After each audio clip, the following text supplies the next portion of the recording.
क्या आपने कभी सोचा है कि अगर आपका अपहरण हो जाए और आपको कई दिनों तक कैद रखा जाए, तो क्या आप अपने अपहरणकर्ता से या फिर किडनैपर से नफरत करेंगे?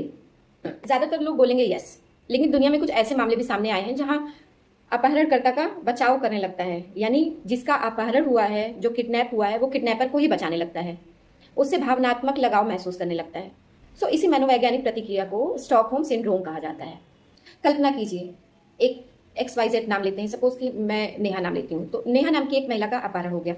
शुरुआत में कुछ दिनों के लिए उसको बेहद डरावने सपने या उसके साथ बेहद डरावनी चीजें होती रही हैं।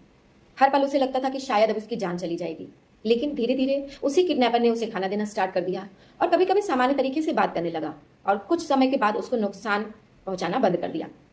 तो जब नेहा को बचा लिया जाता है, तो सभी की उम्मीद होती है कि वो उस किडनैपर के खिलाफ गवाही दे, लेकिन वो कहती है उन्होंने मेरे साथ उतना बुरा व्यवहार नहीं किया है, शायद वे इतने बुरे इंसान नहीं हैं।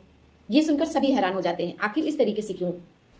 तो इसमें मनोविज्ञान क्या कहता है? स्टॉकहोम सिंड्रोम अधिकतर मानसिक रोग नहीं होता है, ये एक मनोवैज्ञानिक प्रक्रिया यानी साइकोलॉजिकल रिस्पॉन्स है, जो कुछ लोगों के अत्यधिक डर, बंधक बनने या लंबे समय तक शोषण की स्थिति में विकसित हो जाते हैं। जब व्यक्ति को हर समय अपनी जान का खतरा लगा रहता है या जान का खतरा महसूस होता है, तब उसका मस्तिष्क केवल जीवित रहने या सर्वाइवल पर ध्यान देता है कि बस मुझे यहाँ से सर्वाइव होकर निकलना है। ऐसी स्थिति में यदि अपहरणकर्ता यानी किडनैपर थोड़ा सा भी अच्छा व्यवहार करता है या पोलाइट हो जाता है, जैसे उसको खाना देना, दवा देना या थोड़ी सी उसकी केयर करना, कुछ समय के लिए उसको नुकसान ना पहुंचाना, तो पीड़ित का मस्तिष्क उसे सुरक्षा के संकेत से या सुरक्षा के रूप से देखने लगता है। धीरे धीरे यही भावना, यही इमोशंस लगाव में कन्वर्ट हो जाती है। तो ध्यान रखें, हर अपहरण या घरेलू हिंसा का शिकार व्यक्ति स्टॉकहोम सिंड्रोम विकसित नहीं करता है। ये केवल कुछ मामलों में दिखाई दिया जाता है। ये एक बहुत डिफिकल्ट साइकोलॉजिकल रिस्पॉन्स है। इसके कुछ लक्षण भी हो सकते हैं, जैसे जिस अपहरणकर्ता या जिस व्यक्ति ने आपके साथ बुरा व्यवहार किया हो, अत्याचार किया हो, तो उसी अत्याचारी को बचाना या डिफेंस करना उसी के लिए, उसके प्रति सहानुभूति करना, उसके साथ हुए अत्याचारों को कम करके बताना कि नहीं नहीं ऐसा नहीं हुआ है। ये हम कई तरीके के मामलों में घरेलू हिंसा के केसेस में भी देख सकते हैं, डोमेस्टिक वायलेंसेस में। और घटना के बाद भावनात्मक उलझन महसूस करना कि उसके बारे में गलत बोला जाए या ना बोला जाए, तो उसका सीधा सिंपल ट्रीटमेंट ये है कि ऐसे व्यक्ति को दोष देने की बजाय उसकी मानसिक स्थिति को समझना बहुत ज़रूरी है।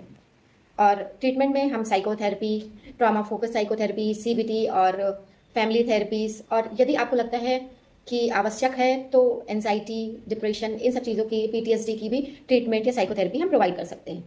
समय और सही सहायता के साथ अधिकांश लोगों को बेहतर तरीके से ठीक किया जा सकता है। तो हम कंक्लूजन ये बताते हैं कि हमारा मस्तिष्क केवल सोचने का काम नहीं करता, यह हमें जीवित रखने की भी कोशिश करता है, सर्वाइवल मोड पे भी रहता है। कभी कभी जीवन बचाने के लिए हमारा कोशिश करना या हमारा